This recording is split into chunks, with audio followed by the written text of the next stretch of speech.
capítulo 2, versículo 25. Lucas 2, versículo 25. Quero agradecer a Deus por mais uma oportunidade que o Senhor tem me dado, a toda a liderança. Obrigado ao Gabriel por ter feito esse convite também, ao pastor, pela confiança. Que Deus abençoe o ministério, a sua casa, a sua família. É bom rever alguns amigos, Ibson, Rafael, Douglas, Mariana. Quanto tempo eu não escuto Deus através de ti. Que Deus abençoe a sua família, a sua casa. Para quem não me conhece, sou da Assembleia de Deus, lá no Vilar Carioca, Ministério de Madureira. Pastor Carlos Alexandre, do Campo de Cosmo, pastor presidente, pastor Eleazar Torres. Trago um abraço do meu pastor, dirigente, a qual me permitiu de estar aqui. Gabriel, um grande amigo, estava falando com ele ali, eu falei, mano, tanta coisa passou na nossa vida e estamos aqui. Quando ele estava afastado, eu estava do lado dele. Quando ele estava afastado, ele estava do meu lado. Deus coloca amigos mais chegados do que irmão. Eu sou feliz a Deus por ter uma amizade contigo. Que Deus abençoe a sua vida e o seu ministério. Quem achou, diga amém. Amém. Versículo 25 diz: E eis que havia em Jerusalém um homem cujo nome era Simeão. Repita comigo, Simeão. Simeão. Este homem era justo e piedoso, esperando a consolação de Israel. E o Espírito Santo estava sobre ele. E lhe foram revelado pelo Espírito Santo que ele não morreria antes de ter visto o Cristo do Senhor. E pelo Espírito ele foi ao templo. E quando os pais trouxeram o menino, Jesus, para fazerem com ele segundo o costume da lei, então tomou em seus braços e bendisse a Deus e disse: Senhor, agora despede o teu servo em paz, de acordo com a tua palavra, porque os meus olhos têm visto a tua salvação, qual tu preparaste perante a face de todos os povos, uma luz para iluminar os gentios e a glória do teu povo Israel. E José e sua mãe se maravilharam das coisas que falaram deste menino. Aceitai-vos por gentileza, mas não feche a sua Bíblia, acompanhe junto comigo. Eu preciso da atenção de vocês para depois a gente entrar na aplicação. Imagina viver num tempo em que Deus está em silêncio há 400 anos. O povo judeu carregava promessas antigas sobre a vinda de um Messias, um rei, um salvador, mas durante séculos nenhuma nova profecia se ouvia, nenhuma voz profética ecoava em Israel. Era o período conhecido como interbíblico, entre Malaquias e o nascimento de Jesus. Durante esse tempo de silêncio divino, Roma tomava o controle e Israel vivia oprimido politicamente, socialmente e espiritualmente. A religião estava contaminada por hipocrisia farisaica. O templo se havia se tornado palco de negócios e o povo vivia uma espiritualidade fria, mas ainda havia remanescentes, homens e mulheres, que, mesmo sem ver milagres, esperavam em Deus. Eles viviam com os olhos voltados para uma promessa que ainda não tinha se cumprido. Entre esses poucos fiéis, havia um homem chamado Simeão. Ele não era sacerdote, não era rei e não era profeta oficialmente, mas era íntimo do Espírito Santo. Enquanto muitos viviam de rituais, ele vivia de relacionamento. Enquanto o templo era frequentado por multidão, ele era frequentado pelo próprio Espírito Santo. Lucas, o autor do Evangelho, era médico, e em Colossenses, capítulo 4, versículo 14, diz também: e gentil, o único autor gentil do Novo Testamento, escreve com detalhes históricos, médicos e cronológicos, e tem como objetivo principal mostrar Jesus como Salvador universal, não apenas dos judeus, mas também dos gentios e dos marginalizados e dos povos. Seu Evangelho é ordenado, cuidadoso dedicatória a Teófilo, em Lucas, capítulo 1, versículo 1 ao versículo de número 4, explicando que pesquisou tudo minuciosamente, e isso mostra o cuidado de Lucas em apresentar um relato fiel, preciso e espiritualmente profundo sobre a vida de Jesus. O capítulo 1 é o prólogo da manifestação do Messias. Ele apresenta o nascimento de dois personagens fundamentais: João Batista, o precurso, e Jesus Cristo, o Salvador. Zacarias e Isabel, pais de João, representam uma geração fiel, mas marcada pela esterilidade, um símbolo de condição espiritual de Israel, religiosos, mas infrutíferos. Isabel concebe pelo poder de Deus, assim como Sara, mostrando que Deus está reabrindo os céus. Maria, uma jovem virgem, humilde, recebe o anúncio do anjo Gabriel e, diferente de Zacarias, ela crê. A sua gravidez não representa apenas um milagre biológico, mas o início da encarnação de Deus.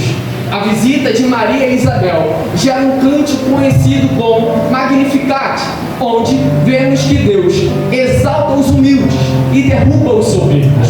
O capítulo 1 termina com o nascimento de João e a profecia de Zacarias, declarando que o sol nascente do alto nos visitaria, preparando os nossos corações para o que viria no capítulo de número 2.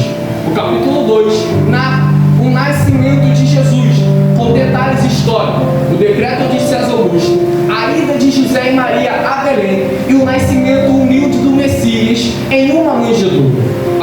A manifestação do céu à terra não começa com os anjos aparecendo aos pastores, não, começa aparecendo aos pastores e não aos líderes religiosos, mas aos pobres da sociedade e excluídos de todos. Jesus nasce longe dos palácios e dos holofotes, mas é anunciado em glória celestial. Glória a Deus nas maiores alturas, paz na terra entre os homens e aquele que quer bem. Após o nascimento, Jesus é apresentado no templo, conforme a lei de Moisés. E aí entra uma das figuras centrais da nossa análise, Simeão. Quem está comigo diz amém? Glória!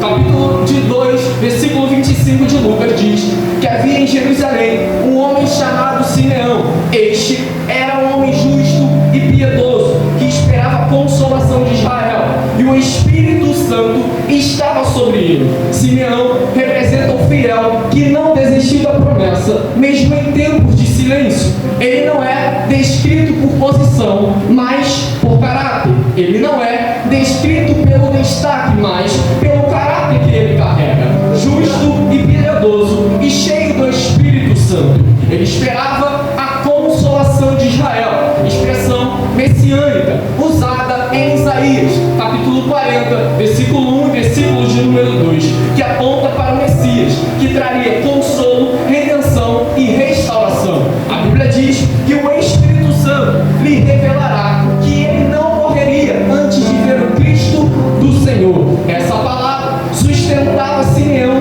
diariamente. Não importa quanto tempo demorasse, ele não morreria sem ver a glória de Deus com os próprios olhos. No versículo 27, vemos que ele foi movido pelo Espírito Santo ao templo. E é exatamente nesse dia que Maria e José levam Jesus para ser apresentado. Não foi coincidência, foi providência. Deus sincronizou o encontro entre Simeão e a promessa prometida. Imagine a cena, um homem idoso esperando a vida toda pela salvação prometida, toma nos braços o cumprimento da profecia. Ele segura um bebê, mas vê um Salvador. Toca na carne, mas percebe glória. Vê fragilidade, mas discerne eternidade. Com os olhos marejados e as mãos trêmulas, Simeão segura o Cristo, e naquele momento ele entende: isso é tudo que eu esperei. Eu não preciso de mais nada. Ele não está tocando apenas um bebê, ele está tocando no cumprimento de todas as profecias, a resposta de todas as orações, a encarnação de toda a esperança. Ele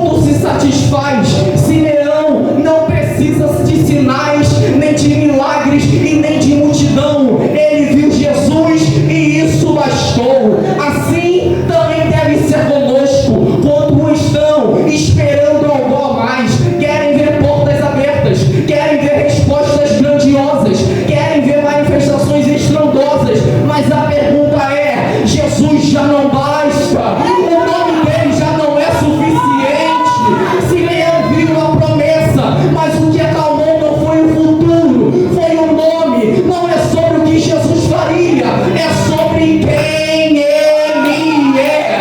Ali no tempo não havia anjos cantando, não havia glória visível como no monte da transfiguração. Era um bebê comum aos olhos humanos, mas Simeão entendeu algo que muitos ainda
sente nada, que vai confiar quando não vê sinal nenhum.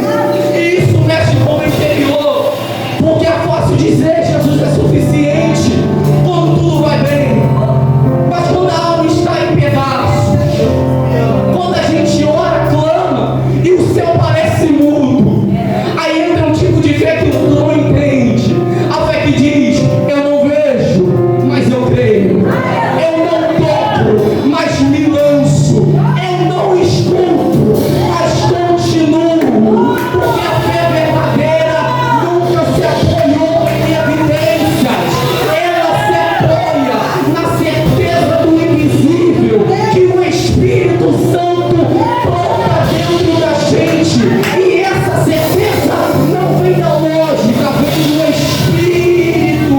Essa paz que portanto consultação nunca vai ser explicada, ela vai ser vivida. Jesus é suficiente, porque Ele me sustentou quando ninguém mais conseguiu. Ele é suficiente, porque me carregou quando eu nem queria continuar. Ele é suficiente, porque me amou quando nem eu conseguia me olhar no espelho. Eu não vi Jesus com os olhos, mas eu vi Ele na madrugada, quando eu não aguentava mais viver. E eu vi Ele nos dias escuros, quando dentro de mim gritava para desistir, gritava para parar. Eu vi Ele quando a lágrima era minha oração, mas o silêncio de Jesus era mais forte de qualquer palavra. Isso que torna Ele suficiente.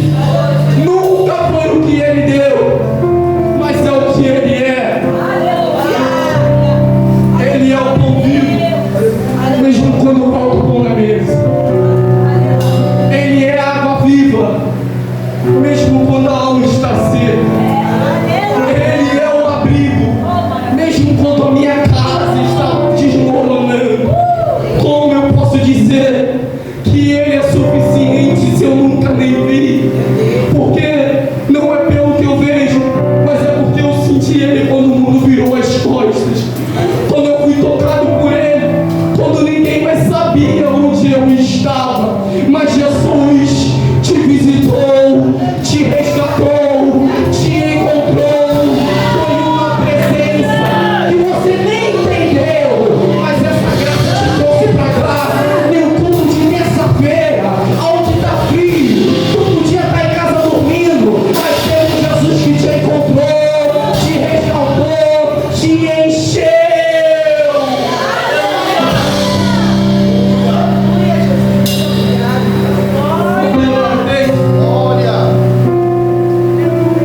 Simeão, a Bíblia não cita cargo de Simeão.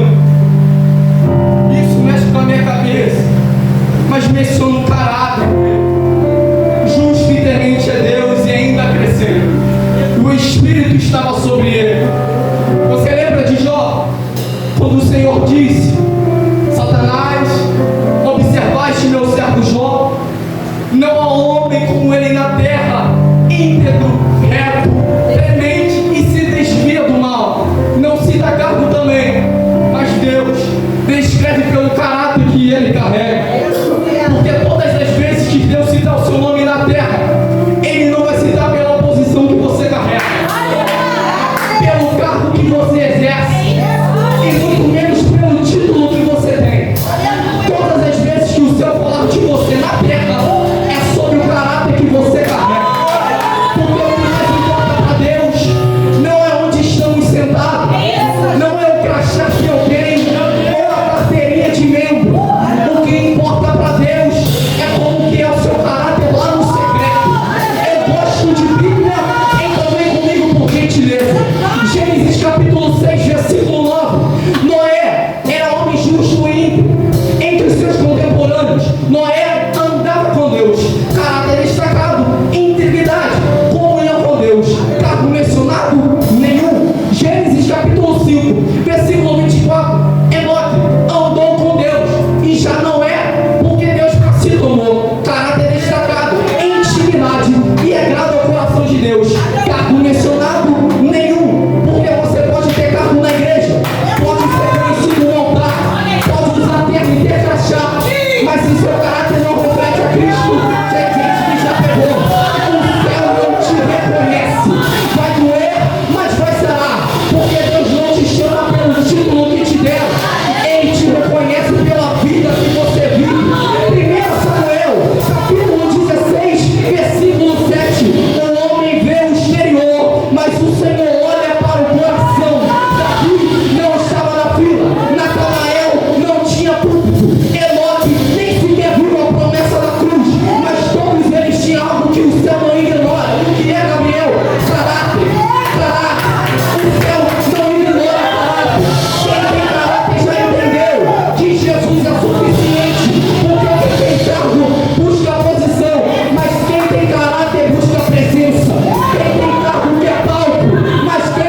pega na forma, Simeão se pegou logo na essência.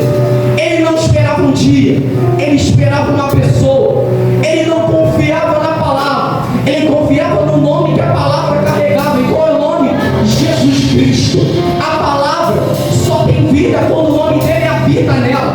A palavra sem o nome de Cristo é apenas estrutura vazia. É como um corpo sem alma, é como um templo sem glória, é como um véu sem presença. João capítulo 1, versículo 14. E o verbo se fez carne e habitou entre nós. A palavra só se tornou poderosa quando se encarnou, quando revelou o nome, quando Deus habitou nela. Porque a palavra só sustenta quando Cristo está dentro dela.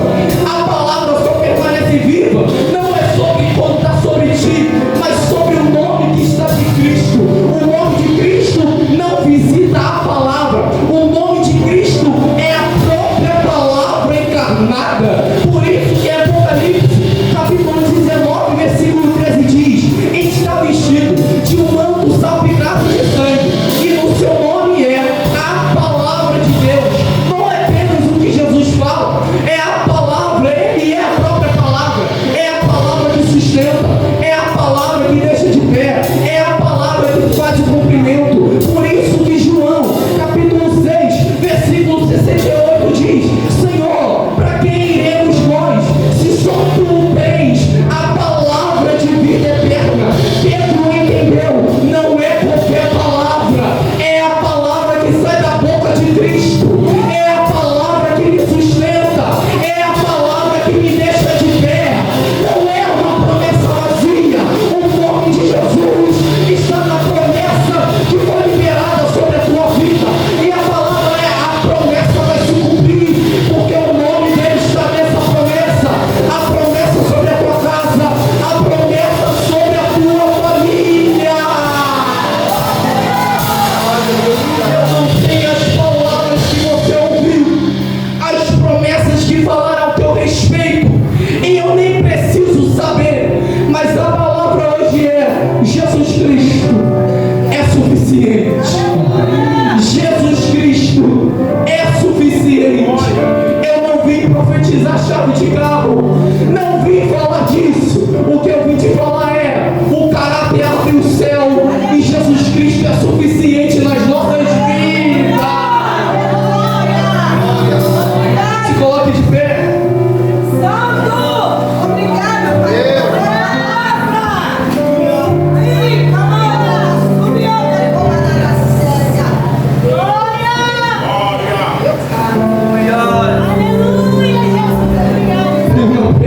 Neste lugar, Jesus é suficiente na tua vida.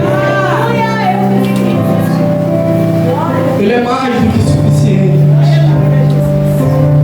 Ele é o nosso sustento. Um breve testemunho. Você está olhando para um jovem, se afastou do evangelho, mas pela graça de Deus, Jesus foi maior e foi suficiente me resgatar. Está vendo para o jovem que estava envolvido em coisas erradas, um jovem que estava a ponto de matar pessoas, mas teve uma graça que me pegou. Eu tive encontro com Jesus. Em um belo dia, o rapaz tinha pisado no meu pé. Eu estava com um pessoal que a gente sabe, em uma festa. Isso é verdade. Dá poder para o homem, e o homem mostra quem ele é.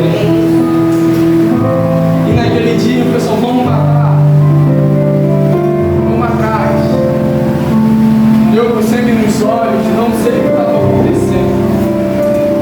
Estava a ponto de ir atrás. Fala, isso não está com temor e tremor. Quando eu estava indo atrás com algumas pessoas, o meu pai na fé me ligou, mandou uma mensagem. 1h20 da madrugada. Ele falou: Lucas, onde você está? Estou orando por você aqui agora. Naquele momento eu me estabilizei e falei: que graça é essa? Me arrepiei, comecei a chorar, fui para casa. Naquele momento Deus me visitando,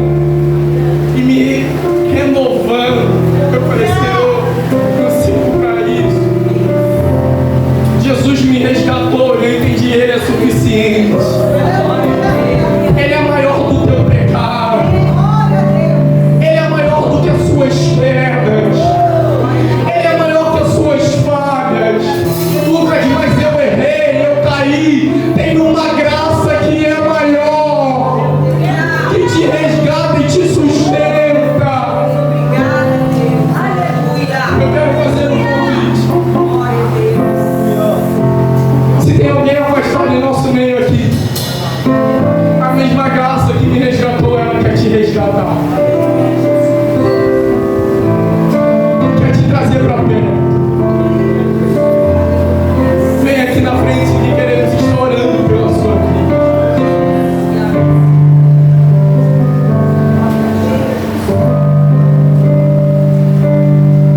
Ele abre mão de sua glória, segurou uma madeira por mim, me conectou, salvou.